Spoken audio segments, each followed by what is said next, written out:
Kaki tu. Kaki goyang. Kaki goyang. Dia main patang tu.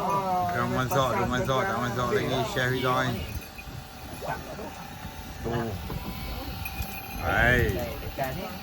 Ikan ni. Mantap apa nak main bu ni. Buat KKN 1.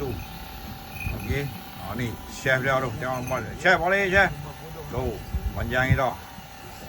Chef terbaik yang ni. Tadi kami makan mi kungfu ni. Apa ni kungfu? Apa kotak kungfu? Kata ni dia buat apa? Ayam masak apa? Paprip, ayam paprip. Dengan telur dadar. Kau nampak anak telur dia? Ha? Oh, nampak. Mana dia? Oi, tengok. Ish. Nah, lagi dia ni. Oi, pada buat seh loh dah. Bukan lawak-lawak ni. Apa apa